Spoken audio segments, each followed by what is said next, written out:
नमस्कार मित्रों साथियों, मैं आपका अपना सचिन कुमार वर्मा स्वागत करता हूं आपके अपने यूट्यूब चैनल सिलेक्शन पॉइंट पर। आज तारीख हो चुकी है 22 सितंबर और आज से शारदीय नवरात्र भी शुरू हैं, तो आप सभी को नवरात्र की हार्दिक शुभकामनाएं। और आज की डेली करंट अफेयर सेशन में आपका एक दफ़ा फिर मैं स्वागत करता हूं। तो मैं आशा करता हूं कि आप सभी हमारे वीडियोस को देख रहे होंगे, हमारे चैनल को सपोर्ट कर रहे होंगे और जो पिछली क्लासेस हुई हैं जिसमें हमने यूपी स्टैटिक जी के भी साथ ही साथ में कराई है, तो वो सेशन भी आपको पसंद आए होंगे। तो आज उसी स्ट्रीक में हम करने जा रहे हैं उत्तर प्रदेश में स्थापित कुछ अनुसंधान संस्थान जो उत्तर प्रदेश में स्थित हैं उनके बारे में देखेंगे। उसके बाद देखेंगे आज के कुछ बहुत ही महत्वपूर्ण करंट अफेयर क्वेश्चंस। तो वीडियो को लाइक कर दीजिएगा, शेयर कर दीजिएगा, चैनल को सब्सक्राइब कर दीजिएगा। चलिए तो शुरू करते हैं आज के सेशन को। तो सबसे पहले हम देखते हैं जो हमारा उत्तर प्रदेश है इसमें कौन कौन से अनुसंधान संस्थान पढ़ते हैं। सबसे पहले देखते हैं हम remote sensing and application centre, जिसको RSAC बोला जाता है। इसके जो मुख्यालय है, जिसका अनुसंधान संस्थान जो है वह कहाँ है, वह लखनऊ उत्तर प्रदेश में। इसका जो फोकस है यह किस तरह क्षेत्र के लिए कार्य करता है, तो इसका फोकस है उपग्रह एरियल रिमोट सेंसिंग जो होती है। ठीक है, मतलब एरियल रिमोट सेंसिंग का मतलब जो हवा से सेंस करके जो प्राकृतिक संसाधन है उनके प्रबंधन, जैसे जो ज़मीन हो गई, वातावरण हो गई, उनके प्रबंधन के लिए यह कार्यरत है। Remote sensing and application centre, इसका मुख्यालय कहाँ है, लखनऊ उत्तर प्रदेश में। इसके बाद हम देखते हैं सेंट्रल एवियन रिसर्च इंस्टीट्यूट। तो अगला जो है वह है सेंट्रल एवियन रिसर्च इंस्टीट्यूट। तो इसका जो स्थान है वह है इज्जत नगर बरेली में। ठीक है, तो CRAI जो है, CRAI central avian research institute इज्जत नगर बरेली। तो इसका जो फोकस क्षेत्र है वह क्या है, इसका जो फोकस क्षेत्र है वह है पोल्ट्री विज्ञान और पक्षियों की अनुवांशिकी और पोषण पर। तो पक्षियों की पोषण और अनुवांशिकी पर ध्यान रखता है वह है हमारा सेंट्रल एवियन रिसर्च इंस्टीट्यूट इज्जत नगर बरेली। इसके बाद जो अगला हमारा इंस्टीट्यूट है वह है forest research centre of eco rehabilitation. ठीक है, तो forest research for eco rehabilitation जो सेंटर है वह है उत्तर प्रदेश के प्रयागराज में। ठीक है, यह कहाँ है, यह है प्रयागराज में। और इसका जो कार्य है वह सामाजिक वानिकी और पारिस्थितिक पुनः उद्धार के लिए इसके लिए यह संरचनाएं जो है इसके लिए यह कार्य करता है, इसकी संरचनाएं इसके लिए कार्य करती हैं। इसके बाद जो अगला है वह Birbal Sahni Institute of Palaeosciences. ठीक है, तो Birbal Sahni Institute of Palaeosciences, इसका भी मुख्यालय कहाँ है, यह लखनऊ में स्थित है। तो इसका जो फोकस है वह जीवाश्म वनस्पति विज्ञान और प्राचीन पौधों की संरचनाओं आदि पर जो Birbal Sahni Institute of Palaeosciences का है जो फोकस है वह है जीवाश्म वनस्पति प्राचीन पौधों की संरचनाओं पर। इसके बाद है academic of scientific and innovation research, जो इसका जो मुख्यालय है वह कहाँ है, वह है गाजियाबाद में। और इसका जो फोकस है वह है विज्ञान और प्रौद्योगिकी अनुसंधान पे और स्नातकोत्तर और डॉक्टरेट पर अध्ययन करना जो है वह किसका कार्य है, academic of scientific and innovation research का। तो ये थे कुछ उत्तर प्रदेश के महत्वपूर्ण अनुसंधान संस्थान। इसके बाद हम बढ़ते हैं आज के डेली करंट अफेयर क्वेश्चंस पर। तो हमारा जो सबसे पहला प्रश्न है हमारे सामने आज है, किस देश ने हाल ही में ट्रॉपिकल फॉरेस्ट फॉरएवर फंड में पहला निवेश करने की घोषणा करी है? तो ट्रॉपिकल फॉरेस्ट फंड में निवेश करने वाला पहला देश कौन सा है? हमारे ऑप्शन है option A Japan, option B Bharat, option C Brazil और ऑप्शन डी रूस। तो इस प्रश्न का जो सही उत्तर होगा वह है ऑप्शन सी ब्राज़ील। ठीक है, तो ब्राज़ील ने ट्रॉपिकल फॉरेस्ट फॉरएवर फंड में अपना पहला निवेश किया है। ब्राज़ील पहला देश है जिसने इस ट्रॉपिकल फॉरेस्ट फॉरएवर फैसिलिटी पर निवेश किया है। ठीक है, इसका जो मेन फोकस वह क्या है, वह जो वन है उनकी रक्षा करने के लिए यह ट्रॉपिकल फॉरेस्ट फॉरएवर फंड शुरू किया गया है। ब्राज़ील पहला देश है जिसने ट्रॉपिकल फॉरेस्ट फैसिलिटी निवेश करने की घोषणा की है ताकि वनों की रक्षा की जा सके। आगे देखते हैं हम अपने अगले प्रश्न की ओर। अगला प्रश्न है हमारा, IMF प्रमुख द्वारा द्वारा किसे दूसरे सर्वोच्च पद के लिए प्रस्तावित किया गया है? तो इंटरनेशनल मॉनेटरी फंड के जो प्रमुख जो हैं, ठीक है, जो मुख्य कार्यकर्ता हैं, उनके द्वारा दूसरे सर्वोच्च पद के लिए किसका नाम प्रस्तावित किया गया है? तो हमारे ऑप्शन है, ऑप्शन ए डेनियल कॉर्ज, option B doctor Krishna Joshi, option C Pratibha Srivastava ji और ऑप्शन डी इनमें से कोई नहीं।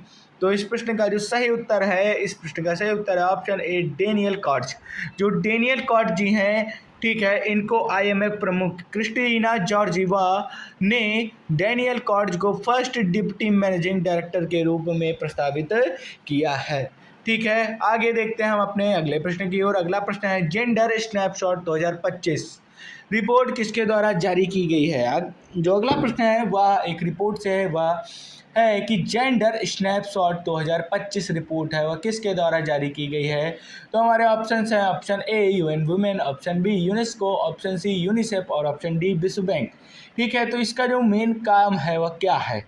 ठीक है, तो इसका जो कार्य है या जो रिपोर्ट है जेंडर स्नैपशॉट, यह क्या करती है, या जो महिलाएं हैं, ठीक है, जो महिलाएं हैं उनका जो प्रोग्रेस रहता है उसको सस्टेनेबल रूप में, ठीक है, एक सर्वांगीण विकास के लिए महिलाओं के लिए यह रिपोर्ट जारी की गई है। तो यह किसके द्वारा की गई है? यह जारी की गई है UN वुमेन के द्वारा।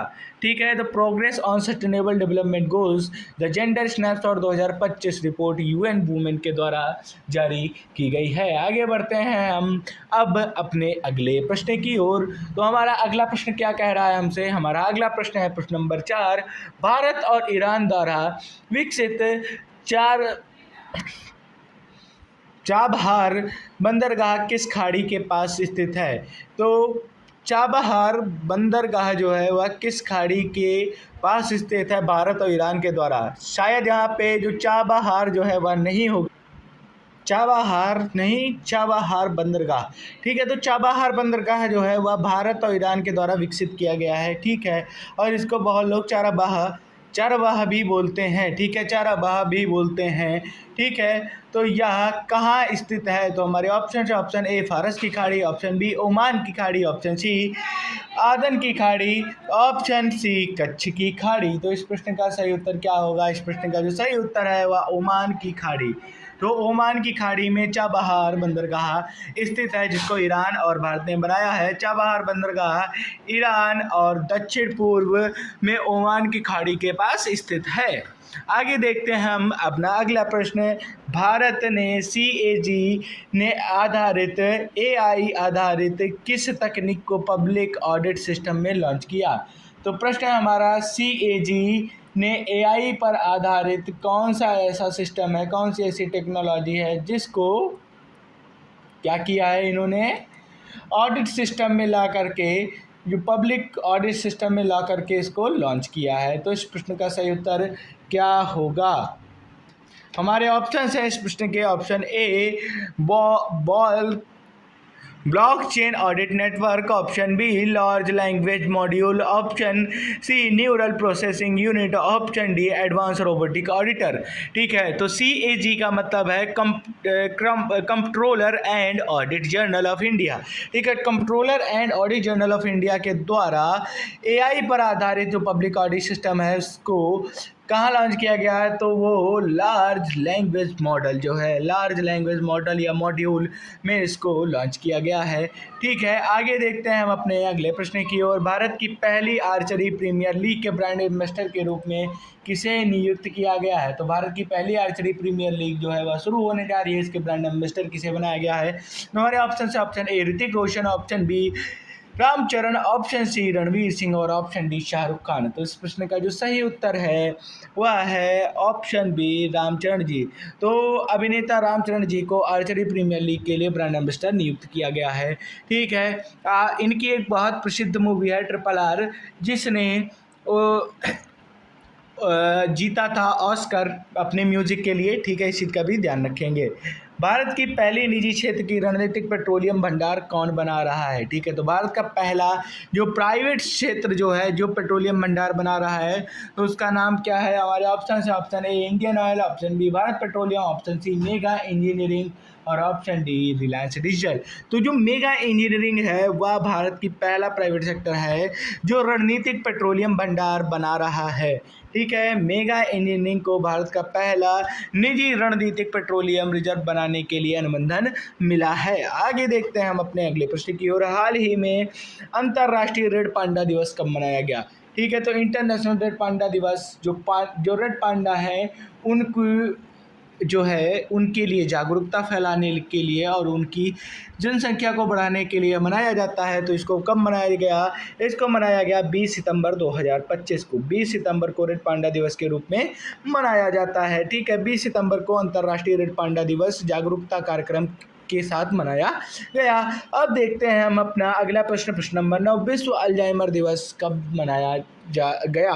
ठीक है, तो प्रश्न है हमारा विश्व अल्जाइमर दिवस कब मनाया गया? तो इस प्रश्न का जो सही उत्तर है वह प्रश्न है का सही उत्तर है 21 सितंबर। 21 सितंबर को विश्व अल्जाइमर दिवस मनाया गया। ठीक है, यह अल्जाइमर के रोगियों के प्रति जागरूकता हर साल 21 सितंबर को फैलाने के लिए मनाया जाता है। आगे देखते हैं होम बाउंड किस भाषा से नामित है? ठीक है, ऑस्कर के लिए। ठीक है, तो ऑस्कर के लिए भारत की एक फिल्म है जिसका नाम है होम बाउंड। वह किस भाषा में बनाई गई है? तो हमारे ऑप्शन है option A Hindi, option B Gujarati, option C Tamil और ऑप्शन डी है हमारा अंग्रेजी। ठीक है, तो इस प्रश्न का जो सही उत्तर है ऑप्शन ए। यह एक क्या है? एक हिंदी सीरीज है होम बाउंड। क्या है? एक हिंदी सीरीज है होम बाउंड। ठीक है, हिंदी ड्रामा होम बाउंड को ऑस्कर 2026 के लिए नामित किया गया है। आगे देखते हैं हम अपने अगले प्रश्न की ओर। प्रश्न नंबर 11, हाल ही में eagle in the arm drone प्रशिक्षण पहल किसने शुरू की? तो ईगल इन द आर्म जो प्रशिक्षण पहल जो है वह किसके द्वारा शुरू की गई? हमारे ऑप्शन है ऑप्शन ए वायुसेना, ऑप्शन बी भारतीय नौसेना, ऑप्शन सी भारतीय सेना और ऑप्शन डी DRDO। तो इस प्रश्न का जो सही उत्तर है वह है भारतीय वायुसेना ने eagle in the arm drone प्रशिक्षण पहल को शुरू किया। ठीक है, तो भारत सेना ने यह पहल सैनिकों की ड्रोन संचालन क्षमता को बढ़ाने के लिए शुरू की है। आगे देखते हैं हिंदुस्तान कॉपर लिमिटेड HCL के साथ किस संगठन ने खनिज विकास के लिए समझौता किया? तो हिंदुस्तान कॉपर लिमिटेड के साथ किस संगठन ने खनिज विकास के लिए समझौता किया? तो हमारे ऑप्शन है option A ONGC, option B Oil India Limited और ऑप्शन डी भेल और ऑप्शन डी सेल। तो इस प्रश्न का जो सही उत्तर है वो क्या रहेगा? इस प्रश्न का जो सही उत्तर है ऑयल इंडिया लिमिटेड। ठीक है, ऑयल इंडिया लिमिटेड ने HCL के साथ अभी खनिज विकास के लिए समझौता किया है। ठीक है, तो जो खनिज हैं उनका अन्वेषण हेतु समझौता किया गया उनको निकालने के लिए। तो आज के सेशन में इतना ही। आज क्लास कुछ थोड़ा जल्दी में कराई गई है, कुछ वजह है उसकी मैं आपको बता नहीं सकता हूँ। तो ठीक है, तो आज के सेशन में इतना ही। मैं आपसे कल फिर मिलूँगा एक नए सेशन के साथ। तो प्लीज़ हमारे चैनल को सब्सक्राइब कीजिए, लाइक कीजिए, शेयर कीजिए। वंदे मातरम, जय हिंद और सभी को नवरात्र की मेरी तरफ से एक और बार हार्दिक शुभकामनाएं।